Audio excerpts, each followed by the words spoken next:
ഈ ശ്രീചക്രരാജ സിംഹാസനേശ്വരി എന്നൊക്കെ പറഞ്ഞ് ഭഗവതി ആ സിംഹാസനത്തിലിരിക്കുന്ന ദേവിയെ നമ്മൾ സ്തുതിച്ചു അല്ലേ. ഈ ചക്രങ്ങൾ നമ്മുടെയൊക്കെ ശരീരത്തിലുള്ളതാണ്. ചക്രങ്ങൾ ഊർജ കേന്ദ്രങ്ങളാണ്. നമ്മുടെ എല്ലാം ശരീരത്തിൻ്റെ ഉള്ളിൽ ഉള്ള ഊർജ കേന്ദ്രങ്ങളെയാണ് ചക്രങ്ങൾ എന്ന് പറയുന്നത്. ചക്രങ്ങൾ നട്ടലിലാണ് കേട്ടോ. ഇത് നട്ടലില് നമ്മുടെ നാഡികൾ എന്നൊക്കെ കേട്ടിട്ടുണ്ടാവില്ലേ എല്ലാവരും. നാഡികൾ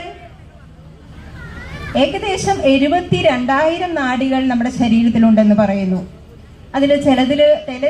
ചില ടെക്സ്റ്റുകളിൽ, അതായത് ഉപനിഷത്തുകളിലൊക്കെ വ്യത്യാസമുണ്ട് കേട്ടോ, ലക്ഷക്കണക്കിന് പറയുന്നുണ്ട്. എന്തായാലും 72,000 എന്നുള്ളതാണ് മിക്ക യോഗ ഗ്രന്ഥങ്ങളിലും എഴുതി വച്ചിരിക്കുന്നത്. ഈ 72,000 നാഡികൾ നമ്മുടെ ശരീരത്തിലുടനീളം ഈ നാഡികളുണ്ട്. അതിൽ 3 നാഡികളാണ് പ്രധാനമായിട്ടുള്ളത്: ഇട, പിംഗള, സുഷുമ്ന. നമ്മുടെ ശരീരത്തിൽ ഏറ്റവും താഴെ, നട്ടലിന്റെ ഏറ്റവും താഴെയുള്ള ചക്രത്തിന്റെ പേരാണ് മൂലാധാര ചക്രം. എല്ലാവരും ഒന്ന് ശ്രദ്ധിച്ചാൽ നന്നായിരുന്നു. നമുക്ക് ആവശ്യമുള്ളതാണ് പറയണത്. നമ്മളെ ഉണർത്തുവാനുള്ള സംഗതിയാണ് ഇവിടെ സംസാരിക്കുന്നത് കേട്ടോ. എല്ലാവരും ഒന്ന് ശ്രദ്ധിക്കൂ. നമ്മുടെ ശരീരത്തിൽ ഉറങ്ങിക്കിടക്കുന്ന ശക്തി, അതിനെ കുണ്ടലിനി ശക്തി എന്ന് പറയും. യോഗാശാസ്ത്രത്തിൽ പഠിക്കുന്നവർ ഗ്രന്ഥം വായിച്ചാൽ നമുക്ക് ഇതൊക്കെ കൃത്യമായിട്ട് മനസ്സിലാക്കാൻ സാധിക്കും. അതിൽ കുണ്ടലിനി എന്ന് പേരായിട്ടുണ്ട് ശക്തിയുണ്ട്. അത് മൂലാധാരം, നട്ടലിന്റെ ഏറ്റവും താഴെ ഉറങ്ങിക്കിടക്കുകയാണ് ഈ ശക്തി. നമ്മൾ പല അഭ്യാസങ്ങൾ ചെയ്യുമ്പോൾ ഈ ശക്തി ഉണർന്ന് മുകളിലേക്ക് പ്രവേശിച്ച്, മൂലാധാര ചക്രം കഴിഞ്ഞാൽ സ്വാധിഷ്ഠാന ചക്രം, മണിപൂരക ചക്രം, അനാഹത ചക്രം, വിശുദ്ധി ചക്രം, അതിനുശേഷം ആജ്ഞാന ചക്രം, അങ്ങനെ ഈ ചക്രങ്ങളെല്ലാം കടന്ന് ഭഗവാന്റെ സന്നിധിയായ മഹാദേവൻ വസിക്കുന്ന നമ്മുടെ ശിരസ് മൂർധാവിൽ സഹസ്രാര ചക്രത്തിൽ ഈ ശക്തി എത്തിച്ചേരുന്നു. ദേവി ഭഗവാനുമായി ചേരുന്നതാണ്. ദേവി ഭഗവാനുമായി ചേർന്ന് നമ്മുടെ മുകളിലേക്ക് അവിടെ സന്നിധിയിൽ എത്തിച്ചേരുമ്പോൾ ആനന്ദമാണ് നമുക്ക്. അവിടെയാണ് ആനന്ദം. എവിടെയാ? നമ്മുടെ ഉള്ളിൽ തന്നെ. അങ്ങനെ ഒരു നമ്മൾ ദേവിയിലേക്ക് ലയിക്കുമ്പോൾ, അല്ലെങ്കിൽ അതായി തീരുമ്പോൾ മനസ്സുണ്ടാവുന്നില്ല. അവിടെ മനസ്സില്ലാതാകുമ്പോൾ നമുക്ക് ആനന്ദം വന്നു ചേരുന്നു. ഈ ആനന്ദത്തെ അന്വേഷിച്ചാണ് നമ്മളെല്ലാവരും ഇപ്പൊ ഇവിടെ വന്നിരിക്കുന്നത്. എന്തിനാ? ഈ ആനന്ദത്തെ അന്വേഷിച്ചാണ്. നമ്മുടെ ഉള്ളിലുള്ള ആ സന്തോഷം അനുഭവിക്കാനാണ് നമ്മളൊക്കെ വന്നു ചേർന്നിരിക്കുന്നത്.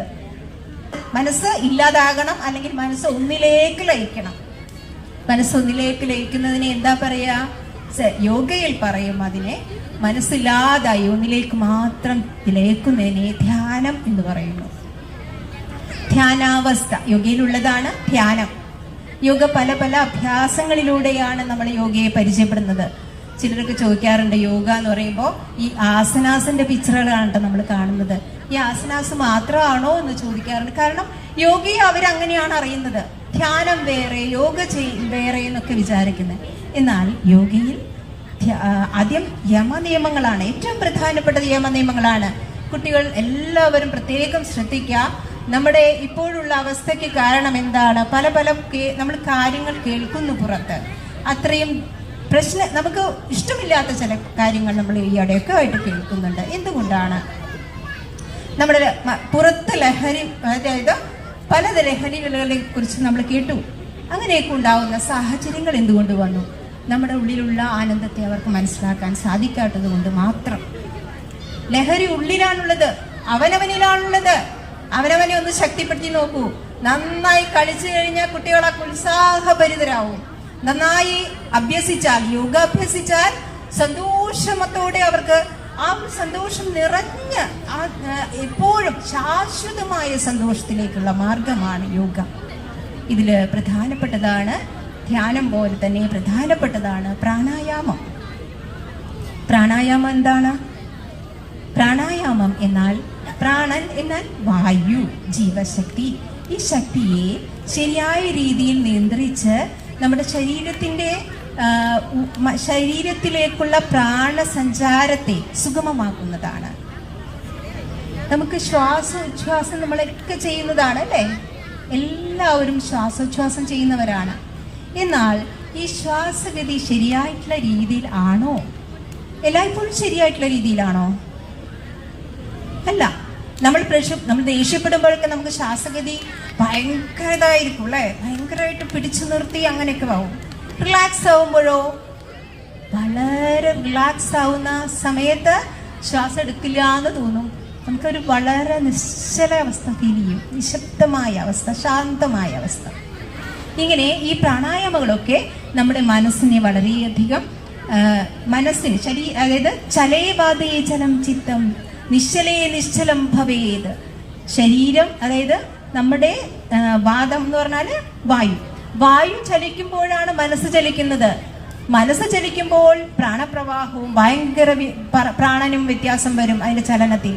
അതുകൊണ്ട് ഇതിനെ നിശ്ചലമാക്കാൻ പ്രാണായാമം എന്നുള്ള പേരിൽ നമുക്ക് പ്രാണായാമത്തെക്കുറിച്ച് യോഗ ഗ്രന്ഥത്തിൽ പറയുന്നു.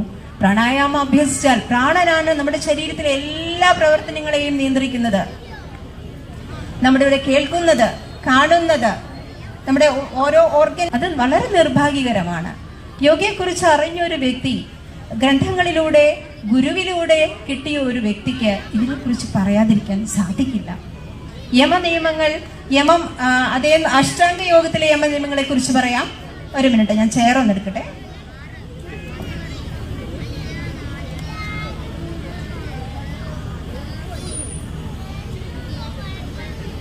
ചുരുക്കത്തിലേ പറയാൻ സമയമുള്ളൂ. കാരണം നമ്മുടെ സമയം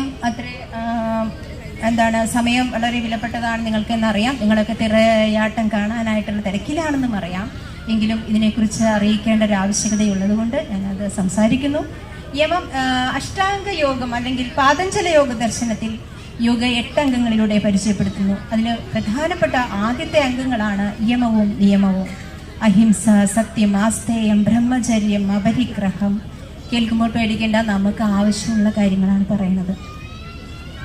ഇതിൽ നിങ്ങൾ ആസനങ്ങളെ കുറിച്ച് കേട്ടിട്ടുണ്ടാവും, പ്രാണായാമത്തെക്കുറിച്ച് കേട്ടിട്ടുണ്ടാവും, ധ്യാനം എന്ന് കേട്ടിട്ടുണ്ടാവും. അങ്ങനെ യമനിയമങ്ങൾ തുടങ്ങി ഈ യമനിയമങ്ങൾ നമ്മൾ പാലിച്ചിരിക്കേണ്ട, നമ്മൾ അറിഞ്ഞിരിക്കേണ്ട ഒന്നാണ്. നമ്മൾ ചെയ്യേണ്ടതും ചെയ്യാൻ പാടില്ലാത്തതുമായ കാര്യങ്ങളെ കുറിച്ചാണ് അവിടെ സംസാരിക്കുന്നത്. ചെയ്യേണ്ടത് എന്താ, ചെയ്യരുതാത്തത് എന്താ എന്ന് നമ്മുടെ മക്കൾക്ക് അറിയില്ല, നമുക്ക് തന്നെ അറിയില്ല. കാരണം സമൂഹം അങ്ങനെയാണ് ഇപ്പോൾ. നമുക്കറിയണം നമ്മൾ എന്ത് ചെയ്യണം, എന്ത് ചെയ്യാതിരിക്കണം എന്ന് നമ്മൾക്ക് പൂർണ്ണമായിട്ടുള്ള നിശ്ചയം ഉണ്ടാവണം. ഇപ്പൊ തന്നെ നമ്മൾ ഇത്രയും പ്രധാനപ്പെട്ട കാര്യം സംസാരിക്കുമ്പോൾ തന്നെ പലർക്കും അതിൽ ശ്രദ്ധ. ഞാൻ സംസാരിക്കുന്നത് എന്നെക്കുറിച്ചും നിങ്ങളെക്കുറിച്ചും ഇവിടെ കൂടിയിരിക്കുന്ന മനുഷ്യരായ നമ്മളെക്കുറിച്ചാണ്. ഏറ്റവും മഹത്തായ ജന്മമാണ് മനുഷ്യജന്മം. മനുഷ്യജന്മത്തിന്റെ പ്രാധാന്യം, ഈശ്വരനെ തിരിച്ചറിയുക, മനുഷ്യത്വമാണ് ഏറ്റവും ഗുണമെന്നറിയാം. മനുഷ്യരാവുക, ഏറ്റവും വലിയ ഗുണം മനുഷ്യത്വമാണെന്ന് തിരിച്ചറിയുക. ആ മനുഷ്യത്വത്തിലൂടെയാണ് നമ്മൾ ഈശ്വരനെ അറിയുന്നത്. എല്ലാവരും പിന്നെ കുറച്ചു നേരം ഒന്ന് ശ്രദ്ധിച്ചാൽ നമുക്ക് ഒരുക്കുന്നില്ല, മനസ്സില്ലാതാകുന്നു, നമ്മൾ സുഖം അനുഭവിക്കുന്നു. ആ സുഖത്തെയാണ്, നമ്മുടെ ഉള്ളിലുള്ള സുഖത്തെയാണ് നമ്മൾ അനുഭവിക്കുന്നത്. ആ സുഖം അവനവനിൽ നിന്ന് വന്നു എന്നുള്ള അറിവാണ് ആത്മീയത, ഈശ്വരീയത. ആ തിരിച്ചറിവിന് വേണ്ടിയിട്ടാണ് ഈ ഭഗവാൻ നമുക്ക് ഈ മഹത്തായ ജന്മം തന്നിരിക്കുന്നത്. അതുകൊണ്ട് ഒന്നും ചെയ്യണ്ട എന്നല്ല, എല്ലാം ചെയ്തുകൊണ്ട് ആനന്ദത്തോടെ ഓരോ നിമിഷവും ജീവിക്കുക. എൻ്റെ ഉള്ളിൽ ശക്തിയുണ്ടെന്ന് തിരിച്ചറിയുക. എൻ്റെ ഓരോ ശരീരത്തിൻ്റെ ഓരോ സെല്ലുകളിലും ആ ശക്തിയാണെന്ന് തിരിച്ചറിയുക.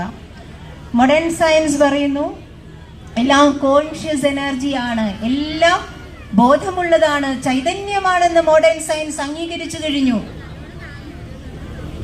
നമ്മുടെ ഉള്ളിൽ ശക്തി ഉണ്ടെന്ന് നമുക്ക് പുരാതന കാലത്ത് ഋഷിമാർ നമ്മളോട് പറഞ്ഞു. നമ്മളിലെല്ലാം അത്ഭുതകരമായ ശക്തിയാണുള്ളത്. നമ്മുടെ ഈ ശരീരത്തിനും മനസ്സിനും ശരീരത്തിൻ്റെ ഉള്ളിലുള്ള എല്ലാ പ്രവർത്തനങ്ങൾക്കും ഇവിടെ കാണുന്ന സർവ്വചരാചരങ്ങളുടെയും നിലനിൽപ്പിന് ആധാരമായ ശക്തി എന്നിൽ തന്നെയുണ്ട്. മനസ്സിലാക്കും. ആ ശക്തി എന്നിലുള്ളതിനാലാണ് ഞാൻ ഇവിടെ കാണുന്നതും കേൾക്കുന്നതും അനുഭവിക്കുന്നതുമെല്ലാം. ആ ശക്തി സദാസമയവും നമ്മിലുണ്ടെന്ന നല്ല തിരിച്ചറിവാണ് ഈശ്വരീയത, ആത്മീയത. ഇത് എല്ലാവർക്കും ആവശ്യമുള്ള ഒന്നാണ്. കാരണം ഇതനുഭവിക്കുന്ന നമ്മളെപ്പോലെയുള്ള സാധാരണക്കാർ, ഗൃഹസ്ഥർക്ക് പാടില്ല എന്ന് വിചാരിക്കും ഈ ആത്മീയത. ഗൃഹസ്ഥർക്കാണ് വേണ്ടത്. ഒരു കുടുംബം സന്തുഷ്ടമായി പോകാൻ, എന്നെ പോലെ തന്നെയാണ് മറ്റുള്ള എൻ്റെ കൂടെയുള്ളവരെന്നുള്ള തിരിച്ചറിവ്, എന്നെ പോലെ തന്നെ അവരെ സ്നേഹിക്കാൻ. അതിനാണ് നമുക്ക് ഇവിടെ ഈ ആധുനിക യുഗത്തിന്റെ ആവശ്യകത. നമ്മുടെ കുടുംബം മനോഹരമാക്കാൻ, കുടുംബത്തിന്റെ ആനന്ദം, സന്തോഷം നിറയ്ക്കാൻ കുടുംബത്തിൽ എന്നെ പോലെ തന്നെയാണ് എൻ്റെ ഭർത്താവ്, ഭർത്താവിനെ പോലെ തന്നെ അത്രയും മഹത്തരമാണ്. സ്നേഹ ആദരങ്ങളോടെ, സ്നേഹത്തിലും ആദരവോടെയും പരസ്പരം നിലനിൽക്കാൻ, കുടുംബ ഭദ്രത നിലനിർത്താൻ ഈ ഒരു അറിവ് നമുക്ക് തീർച്ചയായും സാധിക്കും. അതാണ് ഞാൻ എൻ്റെ വിഷയമായ യോഗ ജ്ഞാന സമന്വയം, യോഗ അഭ്യാസമാണ്. ഈ അഭ്യാസത്തിലൂടെ നമ്മൾ അറിഞ്ഞ സത്യത്തെ ഉറപ്പിക്കുവാൻ നമുക്ക് സാധിക്കും. ധ്യാനിക്കുമ്പോൾ ഈശ്വരനെ, നമ്മുടെ ഉള്ളിലുള്ള ശക്തിയെക്കുറിച്ച് ധ്യാനിക്കുക. ധ്യാനം എത്തിച്ചേരണോ, എന്തിലേക്ക് എത്തിച്ചേരണോ അതിനെ ധ്യാനിക്കുക. What you think that you will become, എന്താണോ നാം ചിന്തിക്കുന്നത് അതായി തീരുന്നു. നമ്മുടെ ചിന്തകൾ ആനന്ദത്തെക്കുറിച്ചായിരിക്കട്ടെ, ആനന്ദം നിറയ്ക്കുന്നതായിരിക്കട്ടെ, സന്തോഷത്തിലേക്ക് നയിക്കുന്നതായിരിക്കട്ടെ. നമ്മുടെ ചിന്ത എന്താണോ ആ ചിന്തകൾ ഈ പ്രപഞ്ചത്തിൽ പ്രതിഫലിച്ച് അത് തന്നെ നമ്മളിലേക്ക് തിരിച്ചു വരുന്നു. നല്ലത് ചിന്തിക്കുക. ഞാൻ സന്തോഷമാണെന്ന് ആവർത്തിച്ചു പറയുമ്പോൾ സന്തോഷം നമ്മളിലേക്ക് എത്തിച്ചേരുന്നു. എല്ലാവരും മനസ്സിലൊന്ന് പറയൂ, ഞാൻ സന്തോഷവാനാണ്, ഞാൻ സന്തോഷവതിയാണ്. ഈ നിമിഷം മുതൽ ഞാൻ സന്തോഷവതി ആയിരിക്കും, സന്തോഷവാനായിരിക്കും. എൻ്റെ ഉള്ളിൽ തന്നെ ശക്തിയുണ്ടെന്നുള്ള ആ മഹത്വത്തെ, ആ അറിവിനെ ഞാൻ തിരിച്ചറിയാൻ ശ്രമിക്കും. അതിനാണ് യോഗാഭ്യാസങ്ങളുടെ പ്രാധാന്യം. ഒരു അഭ്യാസത്തിലൂടെയും നമുക്കിത് ഉറപ്പിക്കാൻ സാധിക്കും. അഭ്യാസവും ജ്ഞാനവും സമന്വയിച്ചുകൊണ്ട് ഈ ജീവിതത്തെ ഓരോ നിമിഷവും ആനന്ദത്തെ അനുഭവിക്കാൻ എല്ലാവർക്കും സാധിക്കട്ടെ എന്ന് പ്രാർത്ഥിച്ചുകൊണ്ട്